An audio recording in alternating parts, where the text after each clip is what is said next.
Hi there, Lindsay here, the Frugal Crafter. Now, I have a saying with my students, and I say, you either succeed or you learn. There is no failure. So I'm just going to warn you right now, we're going to do a lot of learning in this video, so buckle up. And if you'd like a real-time lesson or a real-time version of this, you can find it up now in Critique Club. I will have a link in the video description, and you can check it out. So what we're going to do here is do some gridding. And I haven't done a grid drawing for probably 20 years. I used to use it occasionally if I did murals to size up a sketch, or if I was teaching a drawing class just as kind of like an alternative, a way you could draw if you're struggling. This has never been my favorite technique. However, I was watching the, what's it called, Portrait Artist of the Year competition. And I was noticing that some of the artists there were using an app on their tablet or phone, and it was putting a grid over the picture of the portrait they were drawing. And I thought, that might be kind of fun to try. So I downloaded an app called Grid Art. Now, I'm not endorsing that. There's lots of free ones out there.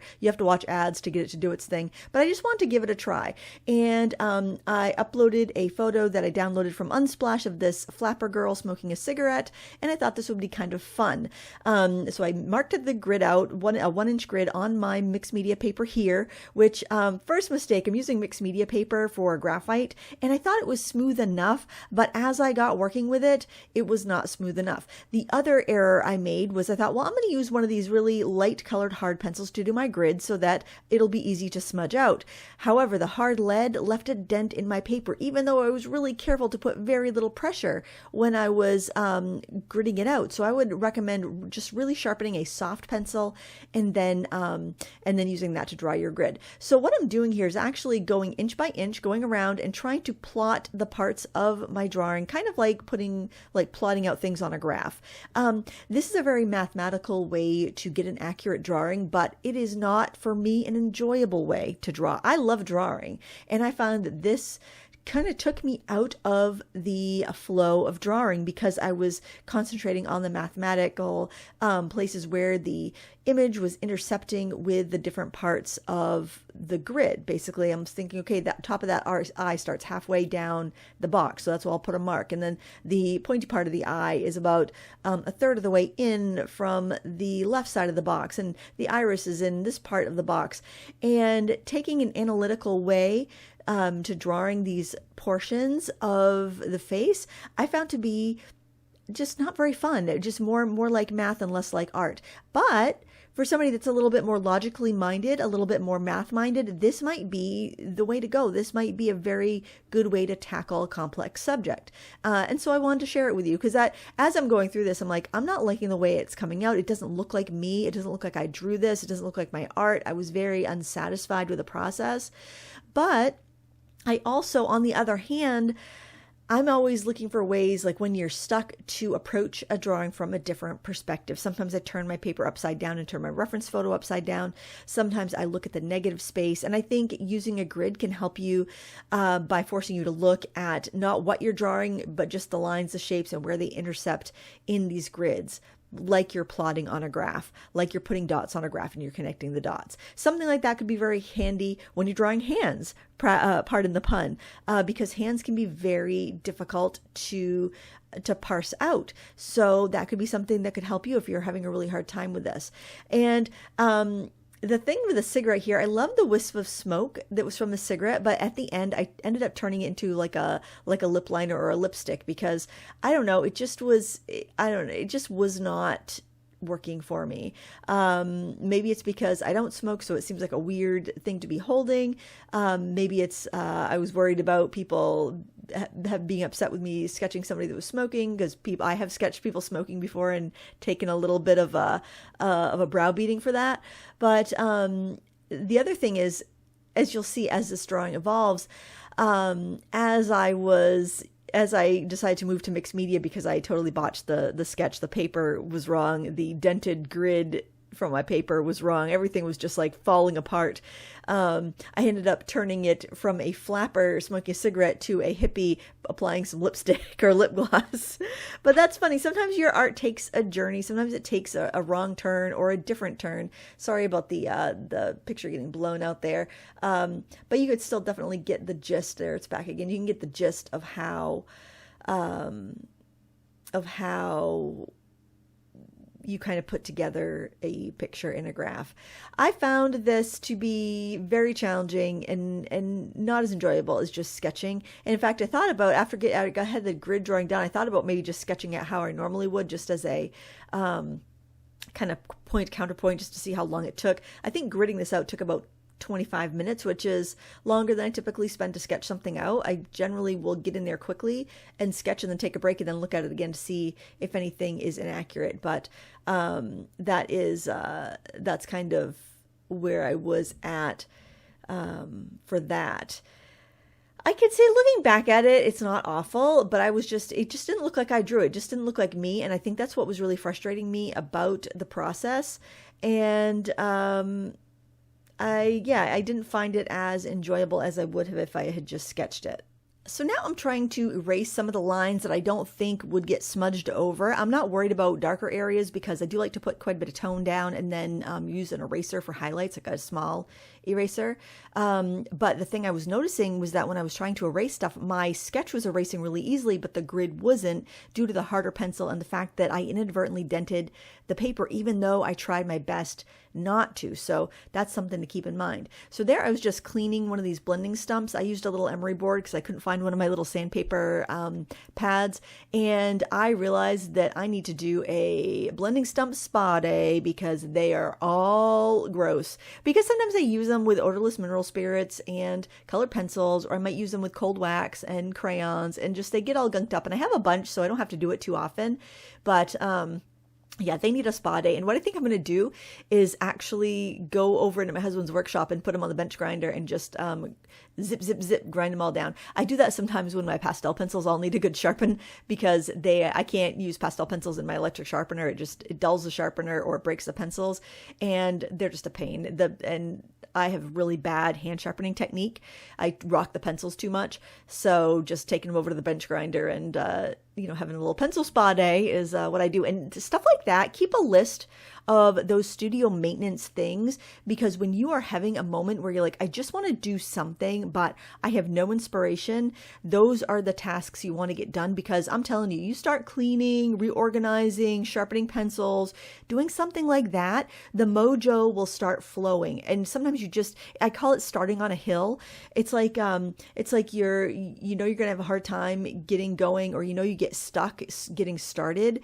So having a little mess out that you need to deal with the next day, or having a little task that you don't have to really think creatively about, you just know how to do by rote, having something like that to just begin with will get you going and get you started on that hill. So you'll get that momentum that can then lead to doing something creative. So I always try to have a little task like that for when I'm getting stuck. Another thing that I'll do sometimes is setting a little timer. I have this little chicken timer that my daughter Maisie got me for Christmas one year. And when I'm feeling like I just don't know where to go, where to begin, I'll just set that on for 5 minutes. I'm like, you're going to start drawing. You're going to start playing with this material. You're going to swatch these paints. You just got to do it for 10 minutes. After 10 minutes, you can stop, but you got to be working on something for 10 minutes. And I find that by the time that timer rings, I'm usually in the mood and in the groove and working on something, and I don't want to stop. So little tricks like that to get you going. And it's ridiculous, isn't it? Because it's like when you have the time and you have the supplies, and then you can't think of anything to do. I swear, I think my creativity, and I think a lot of people's creativity, thrives in constraints. It thrives when you have a challenge. So if I say, okay, I've got all the supplies I need, I've got all day long, I have nothing stopping me from creating. Sometimes that's when it's the hardest to create, because you don't have a constraint. But then if you say, I've only got 30 minutes to create and I've got to go pick up my kids from school, or I've only got, I've got 15 minutes to work on this before I've got to take a Zoom call or something like that. Sometimes having that little constraint of time makes you really stop fussing around and, you get to it. Think about the last time you had a deadline. Think about when you were back in school and you had 2 weeks to complete an essay.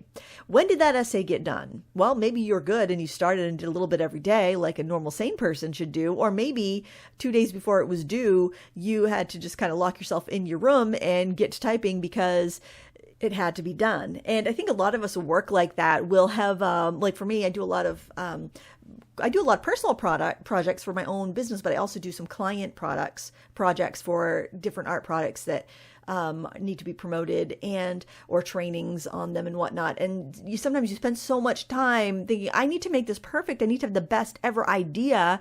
And then you get down to the point where I need to start it now or it's not getting it done. So you have to pick something. They're showing you the range on these Derwent graphic pencils. They go from a 9H to a 13B. So it's a really big range. You don't need that big of a range, honestly. You could take a soft pencil and vary pressure. In fact, my favorite pencil as a kid was an ebony pencil it used to be from Barrel. I think the Prismacolor bought that brand, then Sanford bought it. Anyway, it was just a really soft, dark graphite pencil, and I loved it. And my art teacher used to always make me use these really hard pencils because I'd press too hard, I'd get too dark too fast. So one of my favorite pencils now is like the Blackwing matte pencil, which is this really soft, dark pencil that's just so gorgeous. And so I find myself just staying in the darker pencils here and switching when I break one, basically, because they're so soft, and I had them sharpened to such a point that they wanted to just snap on me. But at this point I was just thinking the paper's too light, and one of the things I was wondering about doing when I was doing this grid thing, I was like, oh, maybe I should just start on a tone tan or tone gray and go from there. But I'm like, no, I really just feel like doing graphite, because a second ago I showed you that page that had the 3 portraits on it. I had so much fun sketching that as a demo for the Color Pencil Society trade show where I demoed for Derwent. And I was like, oh, I had so much fun doing that. But sometimes, I think a lot of times I'm having fun because I'm in the flow, I'm in the zone, and I'm not filming. And I think sometimes when I put the camera on, I get a little stage fright. Even though I've been doing this for 15 years, I get a little stage fright, and I feel like I've got to perform now, and this is going to be good, and I've got to coherently explain what I'm doing. But I think a lot of the times when we're creating art, we're unlocking this more intuitive part of our brains that does not have a language. It can't really explain what we're doing. And I think that's what I was running into, struggling. I wanted to feel like I was in the flow when I was doing the sketches from that paper I showed you when I was showing you the grayscale, but I was also trying to be analytical and explain what I was doing. And actually right here, I see potential looking back at it. While I was doing it, all I was seeing is the mess and the problems. And I was so focused on the battle of this picture that I couldn't appreciate that it had potential. And I was just ready to throw the whole baby out with the bathwater at this point, to give a bad pun, that I just went and grabbed a graphite stick and I just toned over the whole thing, because I'm like, this is not working. I'm not happy with this. And I was saying, you've got to get this done. The month is almost over. You need to have this other project up in Critique Club. So, I ended up kind of destroying it here. I went over it with graphite, and then I went back in with an eraser. It's like I'm waging a war, and the battle is not going good. So I'm having my soldiers retreat, and we're making an attack from an entirely different direction. And sometimes a painting is like that. Sometimes the whole painting is just a battle, and it's just a fight. And if I had just said, okay, I'm taking the rest of the day off, I'm going to do something else, if I'd come back the next day, I might have been like, you know what, this is okay. I could leave it here. It's fine. But I was not happy with it, and I didn't want to put something out there that I wasn't happy with. So I decided to press on. So with that toning down, if I had just started on gray paper to begin with, I think I would have done this picture in about half an hour instead of the 2 hours it took me to come up with something I really wasn't happy with. And the experience would have been so much nicer. But like I said, you don't fail. You either learn or you succeed. This was not a success, but it was a really good learning opportunity that hopefully I can share with you and help you avoid the struggle, or maybe not even avoid the struggle, because the struggle is part of it, but help you realize that there are more than one way to do a drawing. There's more than one way to tackle a problem. And the more problems you encounter and the more solutions that you have to find under your belt. And I have to say, I love that wisp of smoke. I think that was really effective. I love the highlight on the chin, that little cleft chin look. I think that was really effective. I think the highlight on the nose was effective. There's so many parts of this that are not throwaways, that are good. Did the end result meet my expectations? No. Was the end result what I wanted? No. Did I, achieve my goal of doing a realistic graphite drawing? No. Did the grid method work for me? Not really. But there were so many good gems out of this. It was kind of like you're mining for diamonds. There's so much coal but every once in a while you find a little sparkle, you find a little diamond. And now, you got to turn those gems you did dig out of the mine into something that you can sell, right? I'm not going to sell this. This isn't saleable, I don't think. But, it's part of the process. Now here, this was kind of fun going over the graphite drawing with watercolor. It was kind of like tinting a photo. And then I thought, why don't I just go for something a little bit more? Why don't I just do something opaque and just cover over everything I've done? And it made me think of when sometimes they x-ray old paintings and they find completely different drawings underneath, like they went completely different when they started to paint it. That's kind of what I'm feeling about with this. So I had these new pastels that I'll be doing a review on eventually, and I had to get some use out of them and try them out. So I'm like, well, what the heck? I need to use these pastels. This painting is kind of a lost cause. I'm just going to go ahead and play with pastels over this painting. These pastels are by the company Earthberry, and I will be doing a full review on them soon. I'm not really ready to give my thoughts on them, except they work great on this paper. And this is something that's not a throwaway. I realized that this mixed media paper by Mia Himi, which is very affordable, it's on a block, and you get 90 sheets for like $20, I think. The texture of this paper is ideal for pastels. It's too rough for graphite, even though I thought it was smooth enough for graphite. It's really too thin for really wet watercolor. It works all right for gouache. It works all right for getting that wash in, but I've got to say it's really nice for pastel. It's if you want a smoother pastel paper, because it's got enough tooth. It's a little toothier than a drawing paper, but it's not as textured as regular pastel paper. And for this, it worked really well. So I think if you're someone that wants to do an underpainting with like ink tints or watercolor or gouache and then go over it with pastel, I think this would be a really great option for soft pastel, meaning. Now, I have something else I realized, that using a wet brush to blend out this pastel gave me a very gouache-like effect. And it worked really well for these pastels. It was kind of like, because at this point I was thinking, this is lost cause. I have nothing to lose. And sometimes I find that because I love dealing with constraints, I seem to work well when I have a problem that I need to solve. Having this problem to solve, having this kind of like, well, at this point, if it doesn't come out, big deal. But if it does come out, well, that would be a nice little bonus. I'm going to play with these pastels. So I've kind of just written off this graphite portrait project, and now I'm on to the next thing, which is testing a supply that I'm going to be reviewing. So pivoting is our superpower as artists. When something is not going right, don't throw it away. I was getting ready to crumple up and throw it away. I was texting with some friends. I'm like, oh my gosh, this is a hot mess. I'm just going to throw it away at this point. So when you get to that point where I'm just going to throw it away, what do you got to lose, right? A little bit of pastel. I mean, not going to wear them down using this. You're going to lose a little bit of time, a little bit of pastel. At this point, I didn't have time to start a new project. It was the end of the day. I'm just going to play with it. I'm going to see what happens. I did grab some hard pastels, some Prismacolor new pastels, because these Earthberry pastels were super soft, and I needed to be able to go in there and carve in some details. But the graphite that was on the paper made it too slippery. It sealed the surface too much that I couldn't use a pastel pencil over it. I tried, but the pastel pencil wouldn't grab with all that graphite, but the pastel sticks would. And I'm just I'm playing with this, and it was funny that I'm like, the cigarette's not working. I'm going to turn this into like a lipstick or a lip gloss, and she's going to be getting ready for, I don't know, night out on the town. Maybe she's getting ready. She went from a flapper girl to a disco queen. So she's, because I feel like the sequin bandana would work either way. But I modernized her a bit with the pastels and the color, and, just went with it. Basically just kind of went with the vibe that I was seeing and feeling with this piece. And I think it's not the best painting ever, but I'm not like ashamed to show it. And I'm not ashamed of my attempts, because you know what, I tried. You can never be embarrassed for trying. You can never be embarrassed at the work that got you where you wanted to be. So I'll show you a couple still photos of this.